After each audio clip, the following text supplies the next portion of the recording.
Hello everyone, welcome to History and Culture. On the 6th day of the 5th month in the 6th year of the Tianqi era of the Ming Dynasty. During the SI hour, approximately 9 to 11 a.m. a man named Zhou Jiyu from the capital was preparing to go to Zushiku to buy a hat.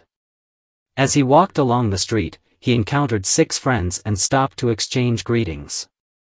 However, before they could finish their courtesies, a sudden disaster struck, an invisible force beheaded him on the spot. And he collapsed to the ground, terrifying his 6 friends to the point of utter panic. At the same time, from the northeast to the southwest of Beijing, a massive fireball rolled through the sky, resembling heavenly flames descending. In an instant, the sky changed color. Fierce winds howled, and an earth-shattering explosion roared like thunder.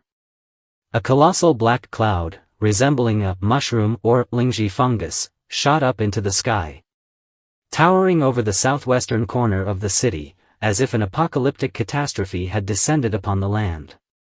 Meanwhile, inside the Forbidden City, chaos erupted. Emperor Tianqi, Zhu Youjiao, was having his morning meal in the Qianqing Palace when the palace suddenly shook violently, filling him with dread.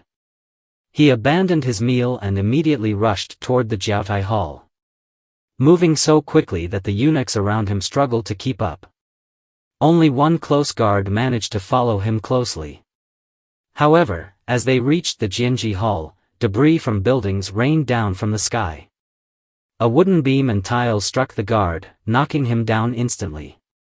Overwhelmed with fear, the Tianqi emperor dared not pause. He dashed straight into the Jiaotai Hall and hid under a table, remaining silent for a long time. Back in the Qianqing Palace, none of the palace attendants serving the emperor's meal survived. Additionally, craftsmen working inside the Forbidden City fell from high scaffolding due to the sudden tremors, resulting in around 2,000 casualties. Outside the palace, the chaos was even worse.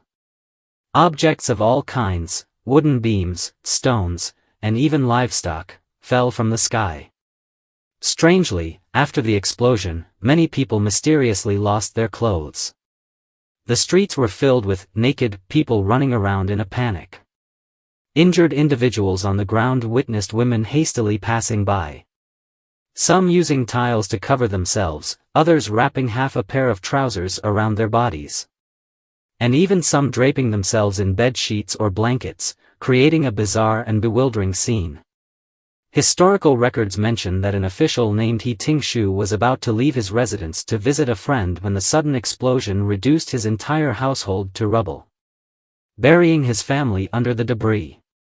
His aides and guards frantically searched for survivors and finally found his beloved concubine, only to discover that her clothing had completely vanished.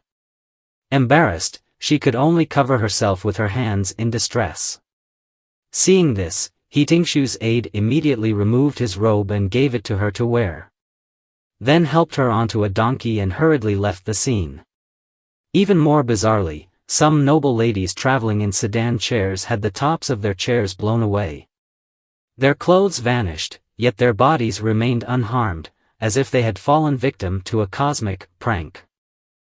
After the explosion, messengers sent to report the incident found that many garments had been swept away by the shockwave and were hanging from treetops in the distant western hills. Even in the military training ground of the Chongping garrison, scattered gold and silverware lay across the field, leaving witnesses utterly astonished. Historical records indicate that the explosion's epicenter was at Wanrong, with shockwaves spreading outward, covering a radius of approximately 750 meters and an affected area of 2.23 square kilometers. The disaster resulted in around 20,000 casualties. The massive explosion was heard throughout Beijing, and even distant regions such as Hexiwu to the south, Tongzhou to the east, and Miyun and Chongping to the north felt its devastating force. This catastrophe not only plunged the capital into unprecedented fear but also became one of the most mysterious and horrifying disasters in the history of the Ming Dynasty. It is worth noting that for centuries, scholars have debated the cause of this devastating explosion. Among the many theories, the most widely accepted explanation is that it was caused by a gunpowder explosion. At that time, Wanrong was a facility under the Ministry of Works specifically used for manufacturing and storing gunpowder. Its daily production of gunpowder was approximately 2 tons, with a storage capacity of up to 1,000 tons. Many people believe that poor gunpowder management led to this catastrophic explosion. However, what is puzzling is that after the explosion, there were no large-scale flames or significant fire damage at the site, which is completely inconsistent with a typical gunpowder explosion. Moreover, Wanrong primarily stored black powder, which has limited explosive power. Even if the entire warehouse had exploded, it would have at most flattened nearby buildings, far from causing such an extensive loss of life.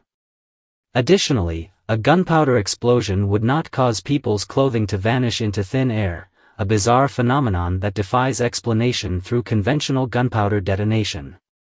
Therefore, attributing the disaster solely to Wanrong is clearly unreasonable. Another theory suggests that the explosion may have been caused by an earthquake. After all, at the moment of the explosion, people did experience intense tremors, with historical records even describing it as a shock that shook heaven and earth, aligning with the characteristics of an earthquake. Strangely, however, nearby structures such as Zhenru Temple and Cheng'an Temple were not significantly affected, which contradicts the usual impact of seismic disasters. Furthermore, earthquakes typically do not generate massive black clouds in the sky, nor do they cause clothing to disappear. Additionally, the history of the Ming Dynasty contains no records of an earthquake at that time. If the disaster had indeed been caused by an earthquake, the government would have documented it. Therefore, the earthquake theory also raises many questions. Some have proposed that the event was caused by a meteorite impact. According to historical accounts, at the time of the explosion, some people saw a bright light streak across the sky, accompanied by a loud noise, phenomena consistent with modern scientific descriptions of meteorite falls. However, a meteorite impact typically only affects a localized area. It would not send stone lion statues weighing several tons flying miles away. Nor would it cause people's clothing to vanish mysteriously. Moreover, ancient societies already had a relatively advanced understanding of meteorites. If the event had been caused by a meteorite, the imperial court would have recorded it in detail. Thus, while the meteorite theory seems plausible, it fails to explain all the anomalies. In the 1980s, some scholars proposed the natural gas explosion theory. China Geological News once cited American research suggesting that Beijing's underground might contain abundant oil and natural gas reserves. Some scholars speculate that tectonic movements could have caused underground natural gas leaks, which, upon encountering an ignition source, led to a massive explosion. Notably, in the days leading up to the explosion, small earthquakes were reported in nearby regions such as Jizhou and Miyun, which might have triggered the gas leak. Additionally, historical records state that a few hours before the explosion, the guards at Yinman heard strange musical sounds that alternated between rough and delicate melodies, repeating 3 times. Modern science indicates that gas leaks can produce whistling sounds, suggesting that this mysterious music might have been caused by escaping natural gas. However, while a natural gas explosion could generate a powerful blast, it still cannot explain why so many people's clothes disappeared without a trace.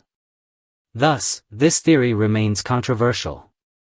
Faced with this sudden catastrophe, Emperor Tianqi and his ministers believed it was a divine punishment upon the Ming Dynasty. 3 days after the explosion, Emperor Tianqi issued an imperial self-admonition edict, deeply reflecting on his own failures, and personally went to the imperial ancestral temple to offer prayers. At the same time, the imperial court ordered officials to wear plain clothing and restrain their speech and actions in an attempt to calm the people's fears and mitigate the unrest caused by the disaster. Because the cause of the Tianqi explosion remains an unsolved mystery to this day, its phenomena strange and its impact immense. It is considered one of the three great unexplained natural disasters of the world. It stands alongside the Mohenjo-Daro incident in ancient India and the Tunguska event in Russia as one of history's most perplexing and enigmatic catastrophes. For thousands of years, whether from natural disasters or human-made calamities, the fragility and unpredictability of life have been undeniable. Perhaps, in a world that has weathered countless storms, the greatest treasure we should cherish is peace in the present moment. As the ancient saying goes, peace is a blessing. No matter how advanced technology becomes or how history unfolds. Only by treasuring the present and respecting nature can civilization endure for generations to come. This is the History and Culture channel. Liking and subscribing are the greatest help and support to us. Thank you everyone and see you in the next time.